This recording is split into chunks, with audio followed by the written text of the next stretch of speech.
Hey everybody. Say hello, Mom. Hello, everybody. We just wanted to come on here and share some love today and listen to some of Mom's wisdom. Coffee with the Queen. Coffee with the Queen. I don't know. This is some of her ideas, not mine. She's always thinking of something. Ever since I was a kid, right? Yep, ever since she was a little kid, she been busy. But she always been full of life and full of love. She loved everybody. Amen. Just like you. I was just trying to be like you. Yep. I just wanted to come on and just share today to talk about when you and Dad, when y'all first met or when y'all, first got together. Tell us about that story about when you met, because your dad was the head of the Boy Scouts, right? Yeah, my dad was. He was a very proud man, and he was the only black man to be a scoutmaster in my hometown, because my hometown was still prejudiced. Oh, wow. So what town was that? Flint? Jackson, Michigan. Yep, they were prejudiced. But he had the Boy Scouts, and he took them out one night in the wintertime, and he didn't realize how cold it was. But after he got them out and got them set up, and then when night came, it got so cold, he made everybody pack up and go back home. Oh, wow. Mm-hmm. So he was wise. He was being wise. Yeah. And you said that they used to have a lot of dances at the church for the Boy Scouts, or what was that? The skating rink? The dances were at a little place they called, what did they call that?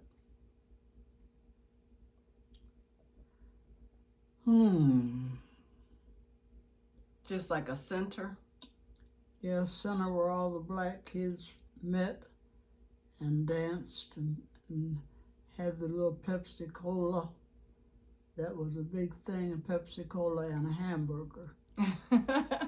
So the Pepsi Cola and the hamburger, did they have a little restaurant inside there, or somebody would make it up? Yeah, they had a little restaurant inside, and that's where you sat down and did your little talking. Okay. So that sounds like it was a lot of fun. It was a lot of fun. So you and Dad, how did y'all meet?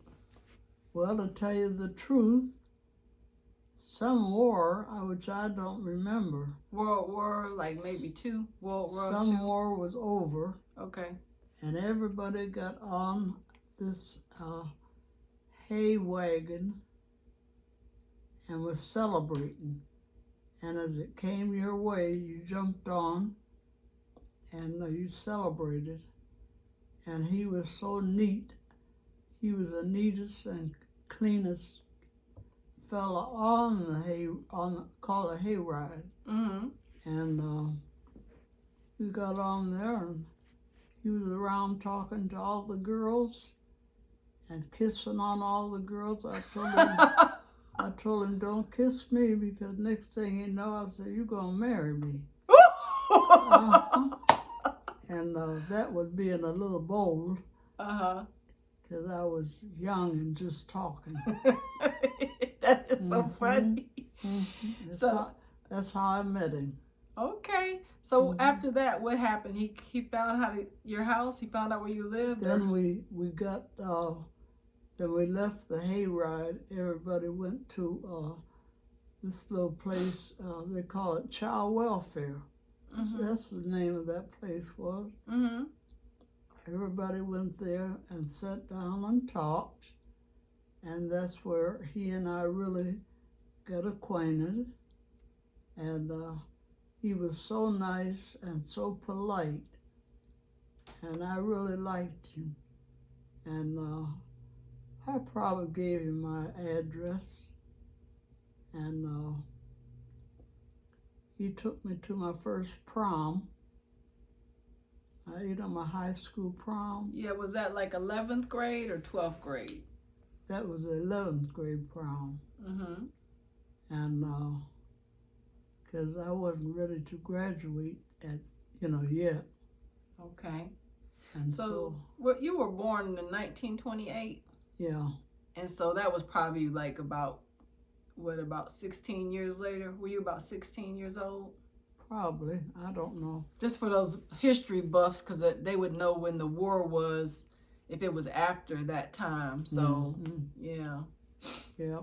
And tell us about that time where Daddy, you went out with somebody and Daddy tried to scare the guy. Oh, that was so funny. Because I had told Look over there it at them. was Stuart Miller, and he said he was going to come visit me, and I told him I wouldn't be home, and so I went out with Daddy, and so this Stuart Miller, he and I went to the movie. Mm-hmm.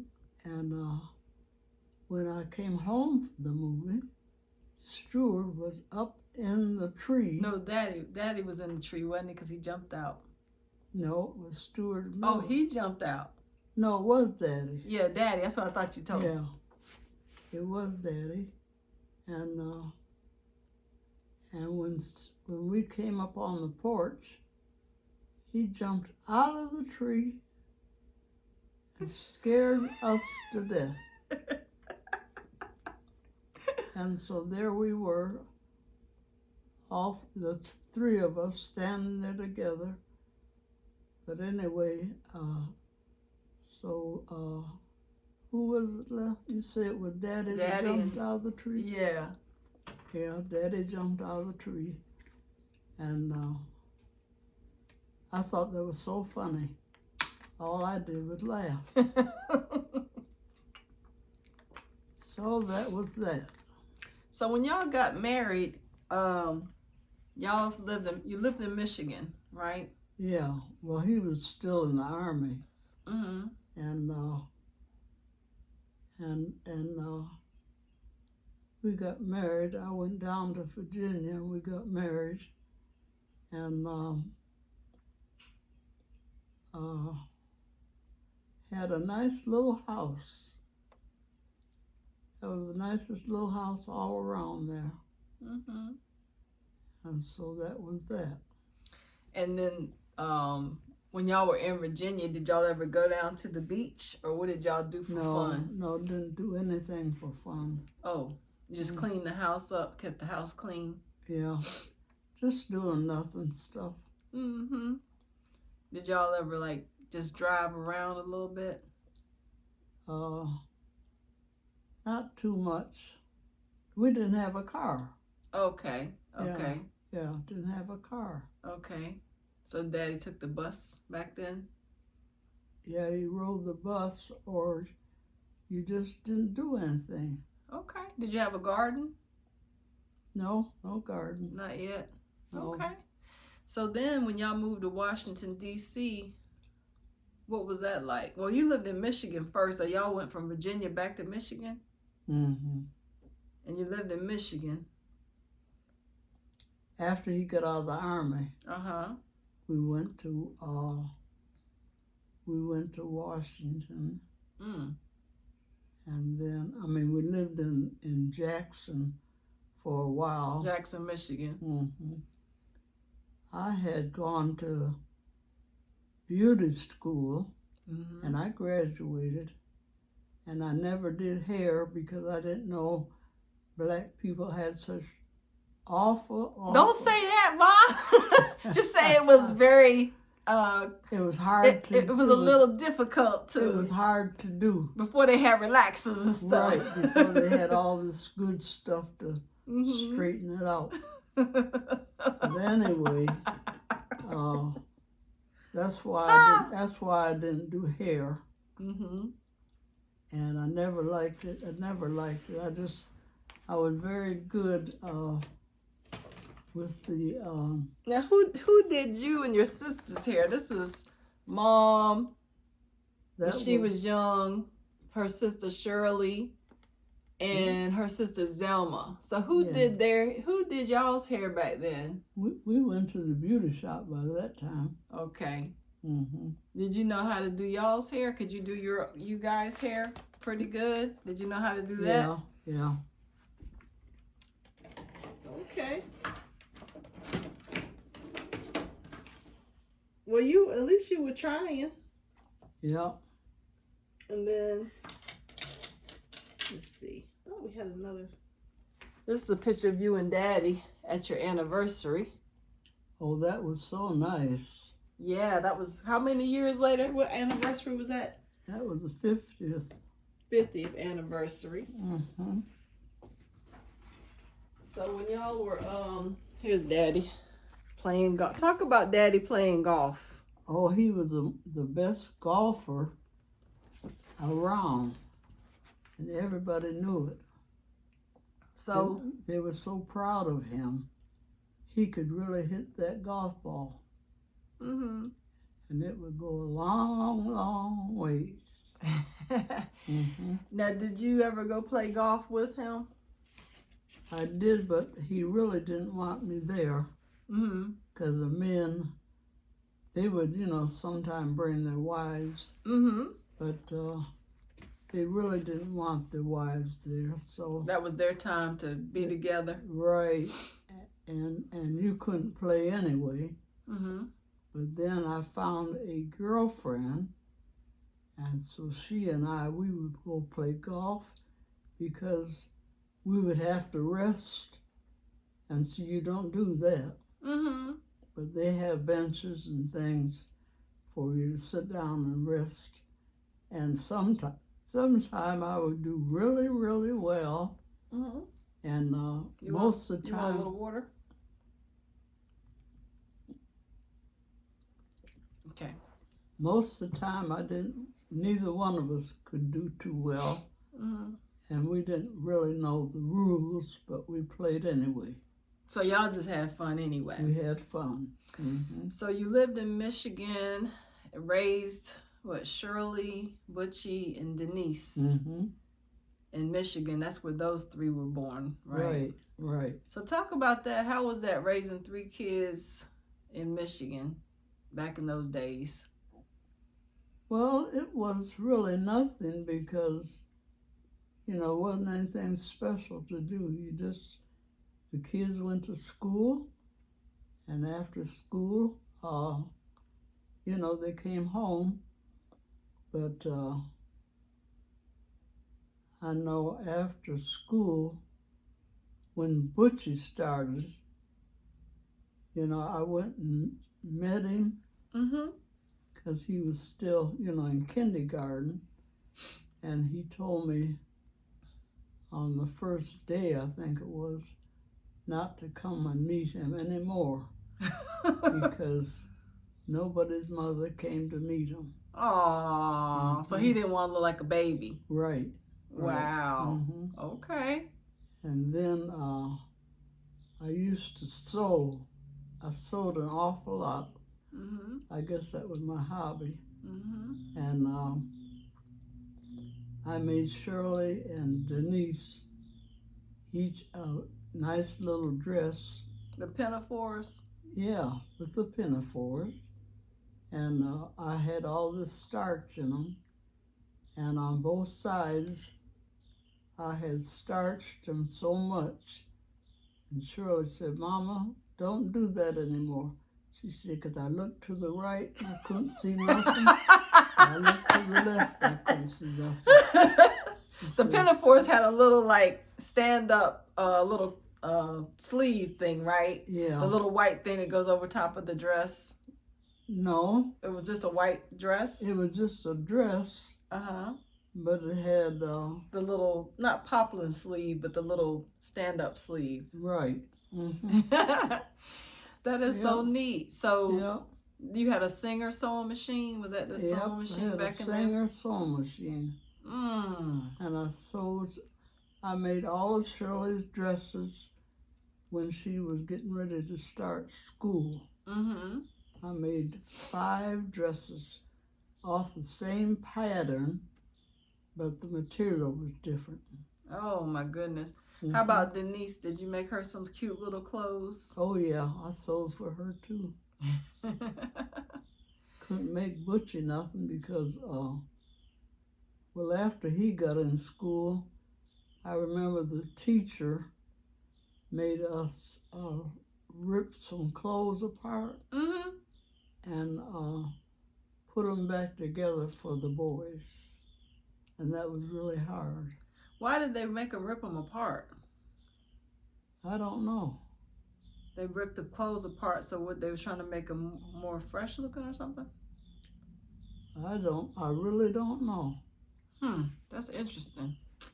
So, when you said you felt like it was kind of prejudiced, they had some racism and stuff like that in Michigan. Yeah, they did.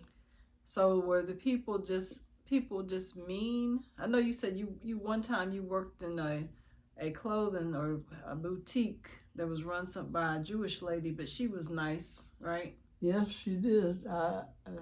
She put me on as a cashier. Okay. And she put me out somewhere where there weren't hardly any, any people. Mm-hmm. And I didn't like it, so I just went home. Yep. That's one thing about Mama. She was like out of here. She's like, she don't like it. I'm going home to my family. Right. I knew Daddy would always support me. Yeah, you were very blessed. Very, very blessed. Very blessed. Daddy worked hard. Mm-hmm. And I know the last house he built a great big house. And him and this lady had words because she wanted to make 4 apartments out of this big house. Mm-hmm. And he built it, big enough for that. Mm-hmm. But the neighbors were always fussing because that area was, kind of exclusive. Yeah. And the people wanted to keep it because that was where the kids played on that particular piece of land. Oh, okay. But that was in Greensboro, right? Yeah. But she had lots of money, and she had a nephew that was a lawyer, so Daddy couldn't fight him. Mm-hmm. So he went ahead and built the house, but he didn't get his money. I remember that. I was about 14 years old, I think. I remember Dad having to deal with those people that, were treating him unfairly. And he had one of the best reputations as a contractor in Greensboro. Right. He was so good that people would pay him and then just leave him and go on vacation and let him take care of their house. Right. So, every once in a while you're going to meet that rough person that just is obstinate, that doesn't want to do right. Yeah, and one day he came in McDonald's and she looked up and saw him and she left. She was scared of the Holy Ghost. She was scared. She was scared she had been wrong. But he said he just looked at her. Mm-hmm. He wasn't going to do nothing. Yeah. Dad was a trooper. When you said he used to burn tires in Michigan to dig the footings, just to dig the footings in the ground. Yeah, so they could keep warm. While they were actually building in the snow and ice and stuff like that. That's right. He had a truck and they called it Old Yellow. And that's, that was their transportation. And then you were saying it was so cold, sometimes he'd have icicles on his little mustache and stuff. Well, I don't remember that. I don't think that. Now, you said one time when y'all were real, real young, didn't they put box tops in the bottom of people's shoes to keep this? No, that was when I was real young and we were poor. But I didn't know we were poor. And so you were like a little kid? Yeah, and I put my shoes on and the sole was kind of flapping. And I had to put jar top rings. You know, well, you don't know about that, Okay. but a rubber ring Mm-hmm. to hold the rings up so the shoe wouldn't flap. Okay. Mm-hmm. All right. Yeah, we were poor, but we didn't know we were poor. Mm-hmm. Mm-hmm. Because y'all had a lot of love and took care of everybody. Yeah. Always had a lot to eat and everything. And your mom, Grandma Holman, when she was a kid, she saved her family in a fire, right? She saved her brothers and sisters. Yeah, my mother, I think there was 5 of them. And what happened, they had gas lights in those days. And my grandfather, he went out the front door, and that made an explosion. And so, you see, and how did that happen? But anyway, my mother was upstairs with these children. This is in Canada. Yeah. And she put everybody out the window, and she saved all her brothers and sisters, and saved herself. Mm-hmm. That was something else. It was, and it was we had newspaper clippings of it, but you know, and I saw it in my later years. Mm-hmm. But that's somewhere, I don't know where. So, back to when you were talking about living in Jackson. So when you and Daddy were married and your brothers and sisters, you guys used to always go do things together, didn't you? Didn't y'all go do or was that in Washington, D.C. when y'all would go to little parties and things like that? That was in Washington. Mm-hmm. Mm-hmm. So what did y'all do, like, to entertain each other? Well, nothing much with each other. Mm-hmm. You used to go to some of y'all used to have the little card parties and go to little dances and stuff like that. Yeah, we did. Because you always look nice in the pictures. You look pretty in the pictures. Y'all were dressed up fancy. Yeah. And then you would go to church right down the sidewalk, right? Oh, yeah, that was in Washington. Mm-hmm. The AME Church in Washington. Mm-hmm. Yep. And it was Michigan Avenue. Yeah, it was just a cinder block church. Mm-hmm. And I remember during the summer, I went over there and helped teach us Sundays, summer school. Mm-hmm. And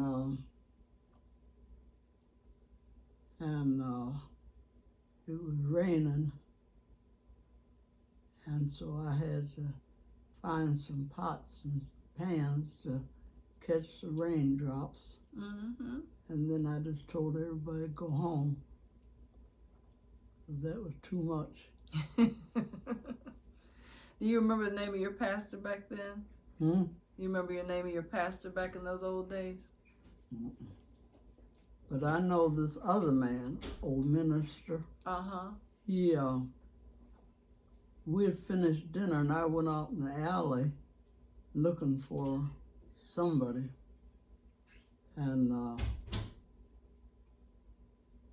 that pastor came along, and he said, I ain't had nothing to eat all day. I sure am hungry. I said, well, and my dinner was still on the table. Uh-huh. I said, well, you keep going like that and you're going to get sick. Mm-hmm. He was thinking I was going to invite him in to eat, what I had left over. Right. But I wasn't going to be fooling with him. Right. I wasn't going to start there.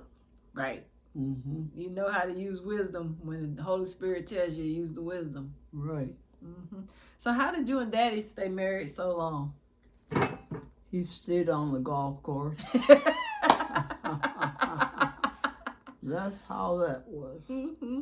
But y'all took a lot of trips and stuff together. Oh, yeah. I went home to Michigan from Washington once a year. Mm-hmm. For 2 weeks. No, I didn't stay but a week. Right. 2 weeks was too long for Mom and Daddy because they were getting old. Oh, okay. Okay. When we stayed at Aunt Shirley and Uncle Eddie's, we stayed 2 weeks. Yeah. So tell me about that. My favorite part of Grandma's house was that back room part that led toward that garden. Mm-hmm. And I used to love to walk back through it because it was kind of dark. And then you walk out that back door early in the morning, and there was always like a little fog. And then there was another archway before you got to that little garden back there. A porch. Yeah. A porch. Yeah. You said you didn't live there when you was a little girl. Y'all lived in another house. Yeah, I lived there when I was a teenager. Okay.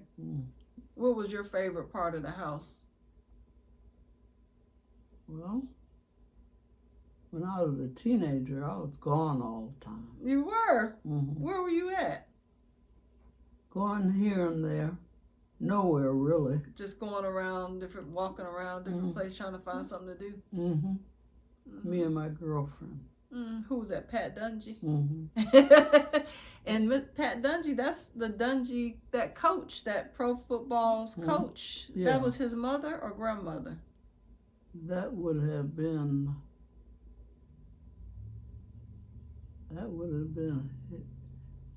what? That would have been the coach. Uh-huh. That would be his aunt, I guess. His aunt, okay. The Dungy family. That was down the line. Okay. And then I think somebody said that somebody used to babysit Prince. Who? Remember Prince, that musician? He became he was a guitar player. He played all that music and sang. And they somebody used to babysit him or something in the family. Prince Roger Nelson. No, somewhere. I don't know about that. Okay. Some story I was talking about one time. Okay. So, like, all your grandkids might be out there watching you. So what you want to tell them today? How to survive? Well, the only way to survive is to be honest, believe in God, and do right by your fellow man. Mm-hmm. And then what do you do to protect yourself? How do you protect yourself from people? From people? Mm-hmm. I think prayer. Mm-hmm. All I know. People seem to have thought a lot of me. Yeah. And so I never was in harm's way. Mm-hmm. Mm-hmm. And you always said you didn't have a whole lot of friends because you said you only have 2 friends maybe? 1 or 2? You have a lot of associates maybe. Right. Or you got your church family. But then right. your real close friends, you might only have a couple. A couple of them. Mm-hmm. Your confidant people. Yeah. Yeah. So tell us about when you moved from Washington, D.C. Well, first, when you lived in Washington, D.C., tell us about all the museums and stuff, because you used to take us to some of the museums. Yeah, if anybody came, I took you all to the museums. That was our amusement on Sunday. Mm-hmm. Going to the art museum and whatever else. Mm-hmm. Because the bus came right past the house. Mm-hmm. And it was easy for me to do that. Wow, that's good that the bus came right by the house. I don't even remember that. Mm-hmm. And then we used to live down the street from that.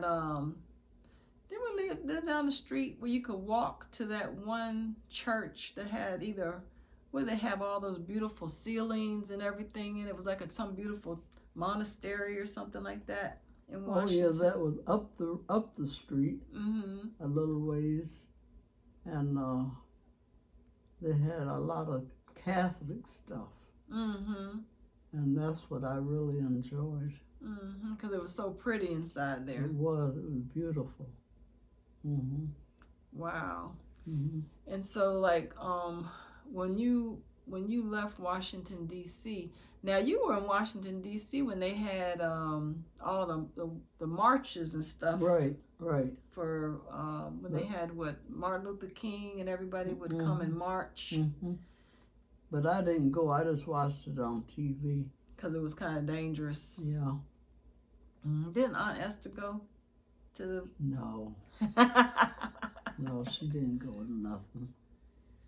So who used to come visit a lot over there in Washington? Say what? Who used to come visit you a lot now in Washington? Who came to visit? Any of Dad's relatives come to visit? Well, Ernie and Les came. Your brother and his wife. Well, how about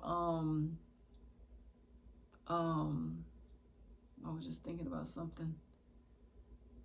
While you were in Washington, what kind of changes and stuff and growth did you see? Because you was in Washington how many years? Like about 20-some years?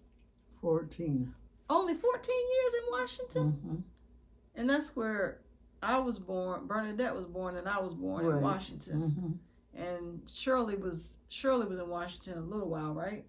Yeah. And then she went to college. Right. And then Niecy and Butchie stayed in Washington all their life, pretty much. Right. So how was it raising kids in Washington, D.C.? Was that scary back then, or did everybody pretty much look out for each other? Everybody was quiet and nice, and I would do a lot of volunteer work at the school. And I know that I had one little boy. I would take care of the kids after they got out of school. And this one little boy, because everybody had a certain amount of children to watch over. And this one little boy, he was so bad. I couldn't stand him. Oh my goodness. And one day he was so bad, and I was going to have you, but I didn't look like it. Oh, really? And I got kind of hungry. So I just left my group of children. I left them, and I could walk to my house from where I was taking care of the kids. And I went home and got me some cookies. And when I came back, that real bad boy had hurt himself. Oh, no. And they had to take him to the emergency room. Oh, my goodness. And, they didn't get after me. They just said, while you were gone. And then one day I said, I ain't going back over there no more. and so I just didn't even bother. I didn't even tell them. I just didn't do it. I just didn't go. And so Mom always has taken care of herself. She is notorious for, like, she is not trying to do any drama. She will leave. She's out, If I'm gone, I'm gone. She's gone. She is a ghost. Right. Anyway. But you took care of a lot of kids. But you loved children. I loved children. You were so nice, and you were so good to so many children. I did. I took care of everybody because the people whose house was connected to ours, sometimes they didn't have enough, bread or something. And I had to give them some bread nearly every day. Yeah. And then a little bad girl named Marjorie. Oh. Nobody liked her. But I felt sorry for her, and she would come over during, the kids had a break during, at school during their break. From regular school to the next session. And her dad, he was real high up in the police department. But still, he would be drunk. Oh, no. And so Marjorie, she would come over and tell me her dad wouldn't don't tell everything. Don't tell her this on. Somebody might see this. So. Well, her dad wouldn't let her in the house. Oh, okay. So I had to fix her some lunch. Okay. And then she'd go back home and go to school. Mm-hmm. And her mother and dad, you know, they'd have bad fights and stuff. Oh. Every weekend. Oh. Mm-hmm. It's rough. Some people have rough marriages and things like Yeah. that. You know, when I was married, I always would think about the good things that you would tell me. And that's why I was married for 18 years, because Mom always said stuff like, well, if you have to have an argument, just go stay in the bathroom until the argument's over, right. and then you come out. Right. I sure would. Go You in there know. and read my little Unity book, Mm-hmm. and Daddy would stand at the door asking me, do you hear me? Do you hear me? And I didn't bother to answer him. Mm-hmm. I just let him stand there talking. Right. Mm-hmm. But that must have worked, because y'all stayed married for what? Yeah. 60 years? I don't know how many. So it must have worked. But you said also, when you lived in Washington, he used to have a club, so you didn't really like the club because they had too much stuff going on. It was dangerous at the club because people wanted a part of the proceeds, the monies from the club. He worked for Mr. Zagger. Mm-hmm. And that was a great big nightclub. Great big. Casino Royal. Mm-hmm. And Mr. Zagger loved him so much that he trusted him with everything. Don't touch your eyebrow. You mess it up. Oh. That's why I don't do all that stuff up there. But also you said that a lot of famous people, before they became famous, used to come to the club. They used to sing at the club. You said Mae West and they would. Aretha Franklin. Well, I don't know who they were, but that's what happened. Mm-hmm. So that was really interesting.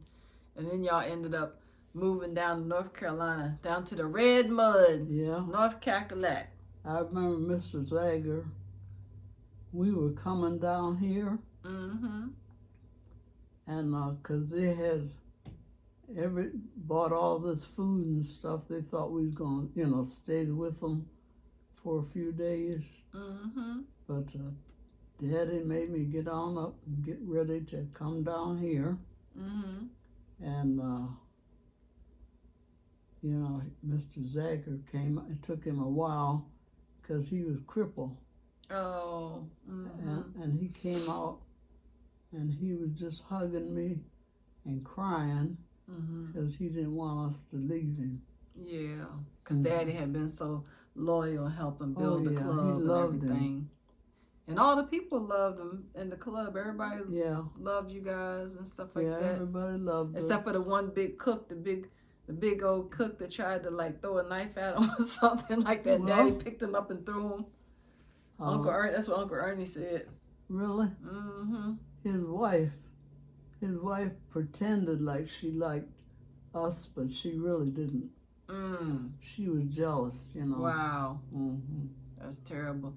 That's one thing about, I'm glad when you can detect if people are jealous. Oh, yeah. You can feel it. Mm-hmm. Yeah. So you just had to get away from them. Oh, yeah. Because, when you're not the person that's trying to mean any harm or anything like that, but people project whatever they want to project on you, sometimes it's best to just leave the situation. Yeah, we had to go to his funeral. And Mr. Zagger died.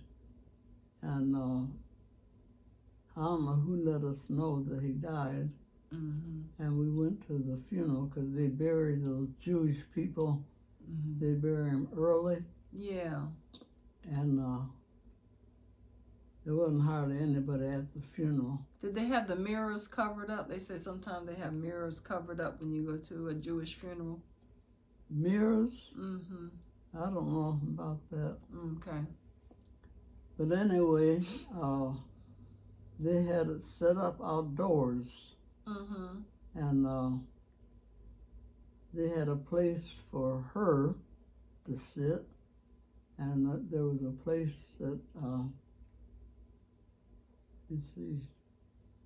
somebody else, but nobody would sit by her. Mm. And so Daddy, he'd sit by her. Mm-hmm. Mm-hmm. Daddy always tried to connect everybody. Yep. He always wanted everybody to feel like a part of whatever was going on. Be at peace. Be at peace. That's right. Right. Mm-hmm. So that was that, and Mr. Zagger had left us some money. Don't talk about that. Don't talk about that part. Don't talk about that part. Okay. Yeah. But anyway, what about if you could say something to your grandkids out there about life? What else would you tell them? All I say is be honest and be true, and try to love people, but don't get too close to anybody. That's all I can say. And be careful. Be careful and be prayerful. Be careful and prayerful. Right. So you want to tell them how much you love them? Oh, I love, love, love all my grandchildren. And I wish I could see better so I could see each face, but my eyesight is very poor. But you know I'm looking at you. And her spirit, and she's praying for you all the time. Yeah. Can you imagine if you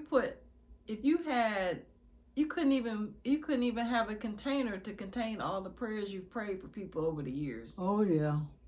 Even the people at the bank, they say, please have Miss Curtis pray for me some more, or at the insurance company. Oh, well, you know, the manager of the bank, his mother was dying. And he actually came out and told me that his mother was dying. He said, I don't know what to do. I said, you just go in a room and cry real, real hard, and it's going to be all right. Yep. Yeah, death is hard. I remember when Grandpa Holman died. Well, I remember when first, I think it was Uncle Preston died in Washington, D.C., and I was a little kid. And I couldn't understand after the funeral why everybody was so happy and they was around the house, everybody was eating and talking, and I just felt sick. I was like, why are these people so happy and they're talking and eating and somebody just died? I just couldn't understand it. But I didn't understand that he knew the Lord. So everybody felt like he was going to heaven. So you celebrate because he's left this old earth. You know, when Grandpa Holman died, you had a look on your face I had never seen before. You look like white as a sheet. And I'd never seen that look on your face before, you know, because your father had gone and everything, you know. So that was tough. That was really tough. When Daddy died? And we were driving back from Michigan, and you looked like you were zapped. When Daddy died, I sat in the room with him. And because a nurse called me and told me he was getting low. And so I went back to the hospital, and I stayed with him until he passed. Poor Bernadette, she had a fit. She screamed and hollered. She said because she thought he was going to say a little more. So it was just she and I there with him when he died. Yep. But then life goes on, keeps going. Life goes on. And I remember how Grandma Holman, she always had a little apron on, and she was always ironing or cooking. Always. And she had lipstick on. Yep. She never went out of the house without makeup. Ooh. Maybe that's where I get it from. She never wore much makeup, but she always had some makeup on. And her earrings. She loved earrings. Oh, really? So that, because you always had a lot of nice jewelry that you all, over the years, costume jewelry, some real jewelry. Yeah. You know, or maybe Butchie made you some jewelry, but you always had beautiful things, even if they were like a luxury costume jewelry. Those were, my favorite was that you had was a turquoise and gold with the little rhinestones, a bracelet. You had that beautiful bracelet and the earrings to match. I did. I think you got that in Washington, D.C. Oh. And it was so pretty. And then that red velvet dress, it had the rhinestone buckle. That was my most favorite dress in the entire world. I loved that dress. I had a red velvet dress. Yeah. Yeah. I don't remember it. It was beautiful. And I think when you came down here, you gave it away because somebody asked you, they have it. Probably Esther. And you were always giving stuff away. You know what? Miss Kelly and I, we went to school to be to take tailoring. And I got this really, really nice material. And I was making a suit. And it took forever for me to finish that suit. And I had it hanging in the dining room. This was in Washington. I had it hanging in the dining room on the wall. And she kept asking me for that suit. And I told her, well, Esther, I can't give you that because I took so long to make it. That's Dad's sister, one of his sisters. Yeah. Friends with Shirley Caesar. Yeah, and so anyway, she kept asking me for that suit. And so one day I had never had it on. And so I gave it to her. And she took it and she was so happy. And then a short time later, this girl that was going away to school, she wanted it. She just loved it. So you were really good. Well, you were. You made all my cheerleading outfits when I was in junior high school. You made all the cheerleading outfits, and then they had their own that we just bought when I was in high school. So you and then I started sewing. Yeah. And I went to college for sewing and everything, for marketing and design. And then I went to the beauty school part. So I did everything that you did. Right. I was copying you and didn't even know it. I guess you were. Yep. I just now found my book of patterns that when I was in college, I had to make 200 and some patterns or more. Really? Which took every single weekend and Saturday and Sunday of my life for a couple of years when I was in UNCG. And I just finally found that book, and it's got every single pattern, little small ones we had to make, examples of pleats and darts and just tons of patterns. And I was so happy when I found that book, because that book is kind of important because everything's done on the computer now. Right. So it's like a relic, but it's still relative, So. Yep. Well, I know you're probably tired of talking. We'll do this again maybe another day. Well, I thank you because I was getting kind of bored back there. But I think now I'll go back and sit on the couch until lunchtime. And relax. And I'll make you some lunch. What time is it? I'm not sure. We'll have to go look. Wave at everybody goodbye. Goodbye. You be good and be a good Christian. And you'll live like God will bless your life. Bye-bye. Amen. Bye-bye. Coffee with the Queen.